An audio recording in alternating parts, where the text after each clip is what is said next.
Hi, hello, welcome if you're new here, or welcome back, either way. Hi. Warnings none. I do not own this fanfiction, nor do I own the beautiful fanart used in this video. Genocide is not mentioned, and that's really it. Hopefully you enjoy it. It was Valentine's Day. Nothing could possibly go wrong at Hope Speak Academy when two rivaling people wanted to confess their feelings to one person, right? Dear God, Ellen 1 of the 79th class didn't even know what was coming to her. Togami Byakuya of the 78th class was confident today, like usual. This was nothing to him. In his hand, he held the most expensive box of chocolates he could find in the market at the time. It was almost casual for him, for he did not expect any problems to occur with his plan to confess his romantic feelings to Ellen. To him, it was simple. These chocolates were expensive, so they had to taste good, right? And even if they tasted bad, then hopefully the price he spent on them would still push the younger girl to accept his feelings. Either way, he was confident she would say yes to his confession.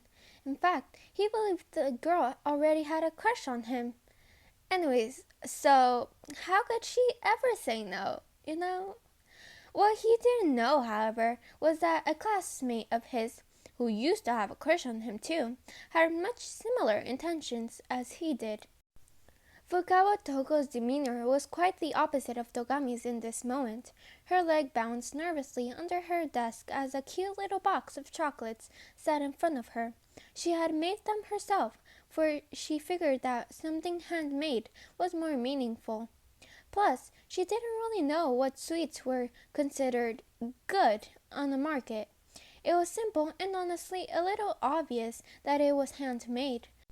But she really tried her hardest to create something Ellen would like, so she truly hoped that she wouldn't get turned down, though her self-doubt and self-hate was already spiraling in the depths of her mind. What if they taste gross? What if Ellen didn't even like chocolates? What if she actually hated her like everyone else did? Fukawa was torn between confessing or throwing her gift away in shame, but she already convinced herself she would go through with it. During lunchtime, she would confess her feelings, and then she would get an answer from the girl she's been helplessly crushing over. In fact, she didn't even have to verbally confess. She wrote her confession on a little note, because God knows she does not have the guts or confidence to actually say something like this out loud. All she had to do was hand the note attached to the chocolates over to Ellen and then await her answer. With this method, she didn't even have to say a word. The ultimate writing prodigy sighed, her legs still bouncing as time raced by. Clenching the wrapped box of chocolates in her shaking hands, Fukawa nervously made her way to the class 79th's classroom, where she knew Ellen would be. Now was the time to face her fears and go through with this confession, it seemed. And there she was, Ellen 1, sitting and eating lunch with the 79th class, ultimate pianist and the ultimate detective.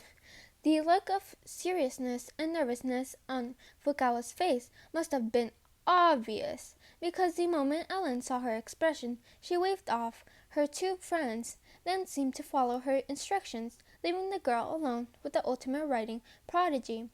"Fukawa-senpai!" Ellen acknowledged curiously. "What's up?" Fukawa flinched on spot, because the sudden realization that she was actually going through with this just hit her. "Here," she mumbled stubbornly. She handed the note along with the box of chocolates, glaring off the side in awkwardness. "Just read this." There was no going back from this now. Ellen let out a curious hum, but nevertheless proceeded to take the items in her hands. Fukawa watched nervously as her crush examined the items.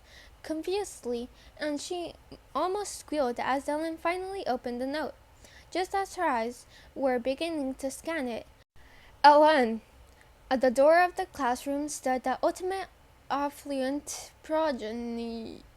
I don't know. Togami Byakuya. Their attentions were snapped towards him before Ellen could even read the contents of the note. Fukawa silently cursed. For the moment she was waiting for was interrupted by her old crush from her class. Togami-senpai! Ellen named out. I'm surprised to see you here, too. At the word too, Togami looked over to his classmate standing in the room and almost scolded at the sight of the writer. He hated her, no doubt, and her presence already ruined whatever he was here for. I request we talk alone, Togami clarified, turning his attention to the younger girl once again. Oh, Ellen's voice. Actually, Fukawa-senpai needed to talk to me alone about something as well, and we didn't quite finish yet. If Togami's frown could get any larger, it did. He let out a sneer as he seemed obviously beyond annoyed at this obstacle. If anything, Fukawa was just speck up dirt in his way right now. Never mind that. The hair brushed off. I have something for you. With a winning smirk on his face, he set down his box of chocolates, which to Fukawa's horror looked much grander than the one she bought. In front of Ellen, she seemed surprised at this, but that was overshadowed by Fukawa's own disbelief. Hey! The ultimate writing prodigy angrily called out. I was just doing that. Her hands immediately began to pull at her braids as the whole confession plan seemed to crumble. You can't just come in here and take the spotlight. Spotlight. Togami echoed and hinted disgust. That's something someone like you never had. But based on Fukawa's words, he quickly realized that the both of them were here to confess their romantic feelings for the same girl. As the two began to argue, Ellen, who was confused and honestly a bit panicked, looked down and began to read the context of Fukawa's note. It was short and sweet, and oh, there's no way she would like someone like you. Togami continued to argue, and I'm fairly certain that I like her more than you do. I know that first part, Fukawa pouted in near defeat, but I like her enough to try. She shot back. Plus, I can actually understand emotions, unlike you who only knows money. Togami almost immediately came back with another insult, and as the two continued to argue, Ellen sat there with a small note in her hand and 2 boxes of chocolates in front of her, wondering how she was going to choose between the two. Hopefully you liked it as much as I did. Yeah, like I said at the beginning of this video, I do not own this fanfiction, nor do I own the beautiful fanart used in this video. That's all. Also, I don't know if there will be a part 2 to this story, so yeah. Anyways, like I said, hopefully you enjoyed it. Goodbye.